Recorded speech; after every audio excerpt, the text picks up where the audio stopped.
वर्ण विचार में भी आता है घोष अघोष का आते हैं। घोष अघोष थोड़ा ज्यादा भी पूछते हैं, हर साल में एक ना एक क्वेश्चन डाल ही देते हैं बिहार बोर्ड में, है ना। तो उसी के लिए हम आज पे चर्चा करता हूं। तो उच्चारण के समय स्वर तांत्रियों की परिस्थिति में एक कंपन के आधार पर, किसके आधार पर, कंपन व्यंजन के आधार पर दो वर्गों में बांटा गया। कितने वर्गों में, घोष और दूसरा, पहले दूसरा घोष अघोष। तो वो घोष वर्ण होता है क्या, घोष वर्ण क्या होता है, क्या होता है, जिससे वो अनेक कंपन जो होते हैं, जैसे कि जिन व्यंजनों का उच्चारण, जिन व्यंजनों का उच्चारण स्वर तांत्रियों में श्वास वायु के कारण होता है, उसे क्या कहते हैं, घोष से को।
तो बच्चे थोड़ा ध्यान से देना, यहाँ पर डेंजर होने वाला है।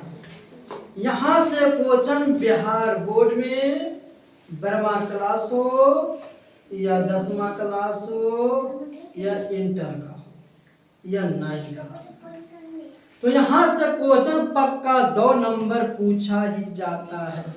100 में से 99%, ठीक है ना, 100 में से 99%। तो वह यह उच्चारण स्थान होते हैं जो वह बोले थे कौन सा उच्चारण स्थान है, क्या कौन सा उच्चारण, इसमें से कोई शब्द हुआ 52 में से कोई एक शब्द हुआ उठा लेते, उसको पूछता है कि क्या उच्चारण स्थान है, 4 ऑप्शन दे देता है, उसमें से एक ऑप्शन को टीका मारने होगा। तो उसी में हम बात करेंगे कंठ, कंठ से जो उच्चारण स्थान होते हैं, ओ आ, को वाले पूरे, और एक हो, याद रखना, ओ आ को पूरे, को से क्यों तक पूरे, और एक हो।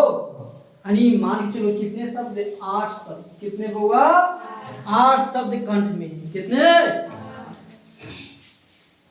उसी तरह से दीर्घ सही करके बोल, छो छो पूरे, यो से यो और सो, इन्हें का हुआ, तालु, का तालु। मुद्दारी टोटोलो और हुआ रो और मुदंसु, किसमें आ जाएगा, मुद्दा में, किसमें, टो, ठो, डो, ढो, ये सब किसमें आ जाएगा, मुद्दे। दंत में बोलो तो,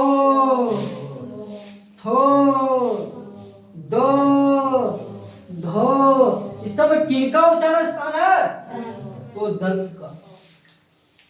दुर्गहु हर्षौ, है ना, और क्या, पो से मो तक, ओ बोलो, ऐसे बोलो, पो, तो पहले पो बोलने से पहले क्या करते हैं, होठ को बंद करते हैं, पो का हो, तो होठ बंद करके खोले जाते हैं ना, तो इसमें बुआ इसी का उच्चारण स्थान क्या हो जाएगा, होठ।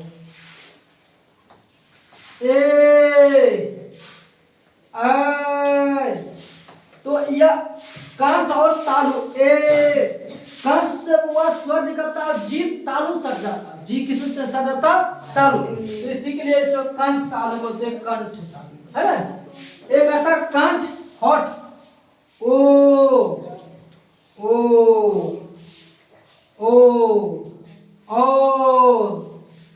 अब बोलो, बोलने के बाद हुआ जीभ तालु में सटता है, पहले कंठ का उच्चारण था, उसके बाद जब बोल के वो आराम होते हैं ना, तो जी जाके तालु सट जाता, जी जाके कहां सट जाता, तालु में, तो इसीलिए कंठ तालु होते हैं, वह कंठ तालु कहा जाता है। वो था एक होठ वाला था, हो गया था, ये जो हुआ अभी बोले ओ है ना, तो ओ बोलो कंठ से आगे वो तालु आस्ते जाके सट जाता, कहा होठ में आता, इसीलिए वो कहा इसे कहा जाता है, कंठ। दंत होठ, व क्या हुआ, हुआ करने में, ऊ पहले हुआ करने में जी थोड़ा सा आगे होता है, जो सांप हुआ नहीं, थोड़ा जीव आगे, और उसके बाद हुआ जी रखा जाता है दांत के पीछे, दांत के सट के रखा जाता है, इसीलिए उसको क्या बोलते हैं, दंत होठ। हुआ किसका होगा, दंत होठ। एक आता है नासिक, अंग, मूर्धन्य, मो, नो, नाक से ही स्वर निकलता, किससे, नो, मूर्धन्य, तो ये देखो हम बोलो ना, ये यहाँ पर थोड़ा सा प्रभाव जान झटका से निकलता, नो, मो, तो ये निकलता स्वर, लेकिन कंठ से नहीं, मो, तो ये जाके नाक के जो इबुआ जो चला गया फेफड़े पे जो जुटा, तो यहाँ जाके वो स्वर टक्कर मारता, यहाँ से बुआ क्वेश्चन पूछा जाता है, ध्यान देखना, और बुआ तुम्हारे साथ कल हम